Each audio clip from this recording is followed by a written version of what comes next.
මේගොල්ලෝ ඉතින් දවස පුරාම මිදුල ලස්සන කරන කට්ටියනේ.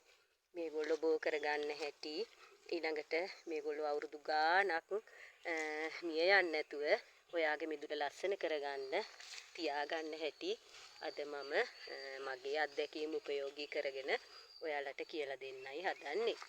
කූඩලු කියන්නේ ඉතින් ජලජ ශාක්‍යයක් වගේමනේ. මෙයාට ජලය නෙමෙයි අවශ්‍ය වෙන්නේ. මෙයාට ඕන වෙන්නේ සීතල. ඉතින් මම ඉන්නේ කුරුණෑගල. ඔයාලා දන්නවනේ කුරුණෑගල කොහොමද රස්නේ කියලා. ඉතින් ඒ වුණාට මම මේ විදිහට අවුරුදු ගාණක් මගේ දිය කුඩලු මැරෙන්නේ නැතුව පවත්වාගෙන යන්න එක හේතුවක් උනේ මම මෙයාලට වතුර වලට වඩා සීතල තමා ලබා දුන්නේ. මම බොහෝ විට මෙයාලා ව්‍යාප්ත කරගන්න ගස් යට ටිකක් විශාල ගස් යට පොල් එලි කෑලි දාලා ඒගොල්ලන්ට හොඳ මාධ්‍යයක් ලබා දීලා ඉතින් ඒගොල්ලෝ ව්‍යාප්ත කරගන්න පුළුවන් ක්‍රමයක් මම හොයාගත්තා. ඉතින් මේ බලන්නකො මෙයාලා ගොඩාක් මේ තියෙනවා මේ දෙහි ගහක් යට මේ තියෙන්නේ. ඔයාලට පේනවා ඇති. මම මෙතන මේ හදාගෙන තියෙන්නේ මේ ටික මම දැන් අවුරුදු 3ක් විතර ඇති මෙතන මේගොල්ලෝ පදිංචියට ඇවිල්ලා. ඉතින් මං මෙතනින් මේගොල්ලෝ වෙනස් කරන්න නැතුව තියන් ඉන්නේ. පැල ඉල්ලන මගේ යාළුවෝ ඉන්නවනේ. ඒගොල්ලන්ට මම මෙතනින් තමයි මේගොල්ලෝ ගලවලා යවන්නේ. ඉතින් මේ බලන්නකො මේගොල්ලන්ගේ මේ ඔන්න අවසන් වෙන්නේ මෙන්න මල මෙතනින් ආවට මෙයාගේ මූල පද්ධතිය කොහෙද තියෙන්නේ බලන්නකො මේ ගල් බැම්මක් අස්සෙන් ගිහින් මෙන්න බලන්නකො මේ මුල මෙච්චර මේ බලන්න පේනවා ඇති මේ හැම පුරුකක් ගානෙම මුල් තියෙනවා. මේ වලට පේනවා ඇති මේ මුල්. ඉතින් මේ මුල් වලින් එක පැලයක් ගත්තා නම් ඔයාලට මේ මුල් උපයෝගී කරගෙන ලොකු පැල ගොඩාක් හදා ගන්න පුළුවන්. ඒ හේතුව හින්දා තමයි මම මේගොල්ලෝ කඩලා අර පොකුරු වගේ හදා ගන්න නැතුව මේ හැදෙන විදිහටම මේගොල්ලන්ට හැදෙන්න ඉඩ ඇරලා තියෙන්නේ.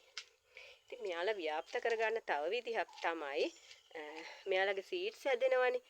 ඉතින් සීඩ්ස් හැදෙන්න නම් මේගොල්ලොන්ට මෙන්න මේ වගේ ලොකුවට යන්න ඉඩ තියෙන්න ඕනේ. ගොඩාක් ලොකුවට ගහ පරිණත වෙන්න තරමට ලං වුණාම තමයි මේගොල්ලෝ අපිට සීඩ්ස් ලබා දෙන්නේ. ඉතින් අපේ යාළුවන්ට නම් මිදුල ගොඩාක් ඉඩ තියෙන අය නැතුව ඇතිනේ. අපිට හැමෝටම එක වගේ නෑනේ. මගේ මිදුලට මට ගොඩාක් ඉඩ තියෙනවා. ඉතින් ඒ වගේ වෙලාවට අපිට පුළුවන් පොට් එකක හිටවලා ඊට පස්සේ වැය දඬු කැබලි මගින් මේක ව්‍යාප්ත කරගන්න. ඉතින් බලන්නකො මේ හැම මලක් ගාවම සීඩ්ස් තියෙනවා. ඔයාලට පේනවද දන්නේ අවු ඇවිත් තියෙන්නේ. මේ බලන්න සීඩ්ස් තියෙනවා. මේ බලන්නකො. මේ වගේ අපිට පැල ගොඩාක් ලබා ගන්න පුළුවන්. මගෙත් මෙතන සීඩ්ස් මං හිතන්නේ විශාල ප්‍රමාණයක් වෙන්නේ යා පිපිරිලා ගියාට පස්සේ බලන්නකො. ඔන්න යා පිපිරිලා ගිහිල්ලා. ඉතින් මේ වගේ එක මලක් ගානෙම සීඩ්ස් එන්න නම් අපි මෙයාලා වැඩි කාලයක් අපි ළඟ තියාගන්න ඕනේ. මේ වගේ වුණාම තමයි මේවා ස්පෝටනයෙන් ඒගොල්ලෝ තමන්ගේ වර්ගයා බෝ කරන්නේ. මේ චූටි චූටියට වලට පේනවා ඇති මේ සේරම සීඩ්ස් වලින් හැදිච්ච පැල. මේ තියන්නේ මෙයාලා ගොඩයි චූටි. ඉතින් ඕනනම් මේගොල්ලෝ තව චුට්ටක් ලොකු වෙනකොට අපිට වෙන තැනක ගිහිල්ලා පිටව ගන්නත් පුළුවන්. එහෙම නැත්නම් මෙතනම ලොකු වෙන්න දෙන්නත් පුළුවන්.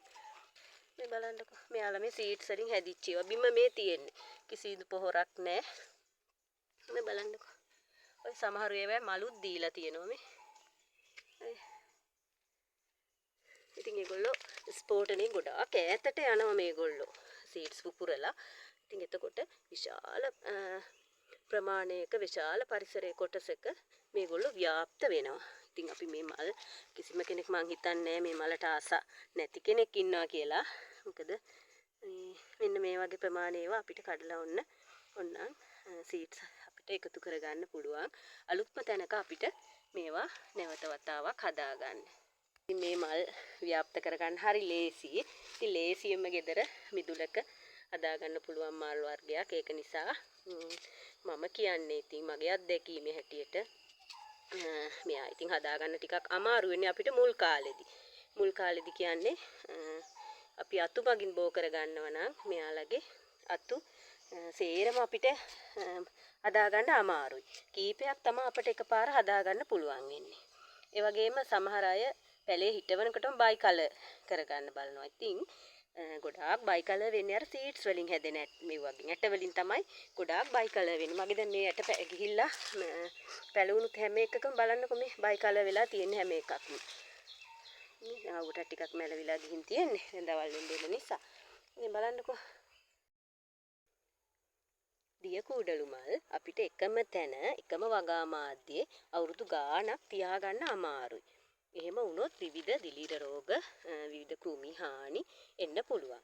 ඉතින් මේ පෙන්වන්නේ ඔයාලට මං අලුතෙන්ම වෙනම තැනක අර තිබ්බ තැනට ගොඩාක් ඈතින් වෙනම තැනක අතු කෑලි මුල් සහිත අතු කෑලි පැල කරලා හදාගත්තු වෙනම වර්ගයක්. බලන්නකෝ එයාගේ මලත් හරි අමුතුයි.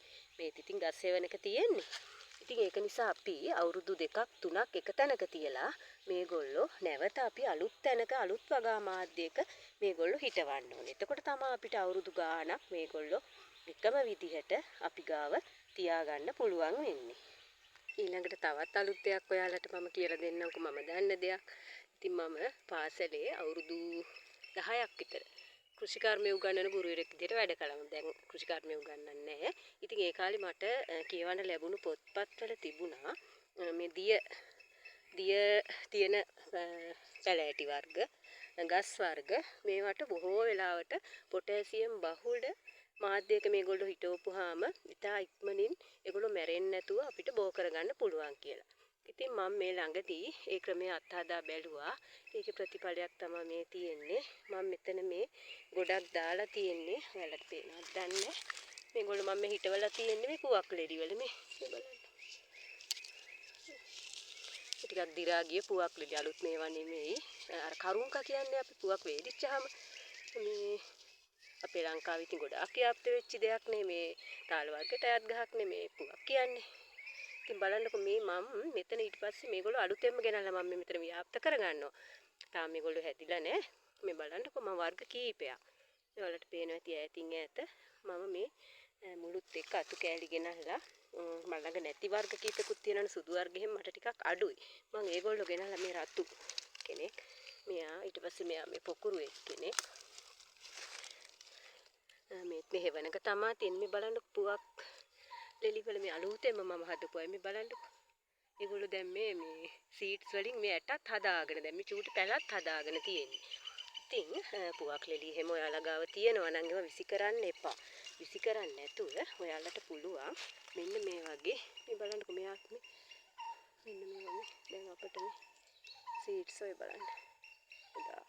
මේවා ඉතින් පැලවෙනවා මේවා මෙහෙම මෙතෙන්ට ඔහොම දාපුවාම ඒගොල්ලෝ තවත් මෙතන ව්‍යාප්ත වෙනවා.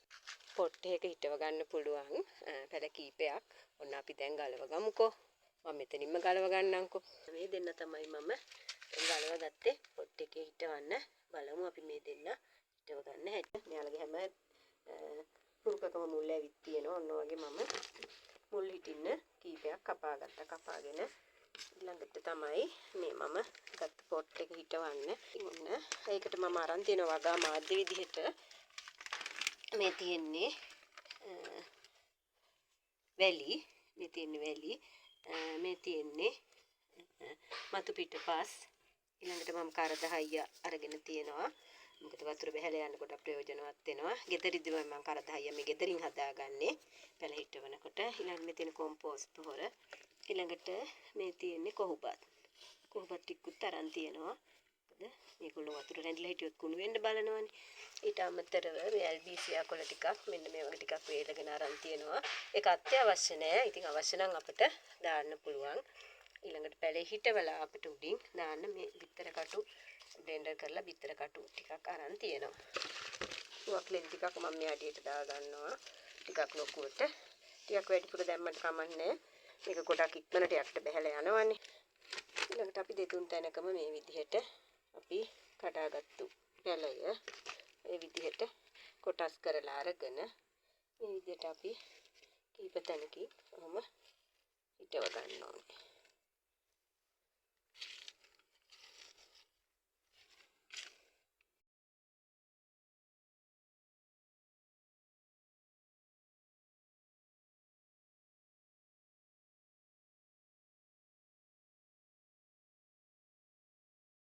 වගේ ඉතින් කියලා නිම කරන්න බැරි ලොකු රසවත් දේවල්. ඉතින් මේ දිය කුඩලුත් එක්ක තියෙනවා. ඉතින් මම අදට වීඩියෝ එක මෙතනින් නතර කරනවා. දිග වැඩි වෙන නිසා.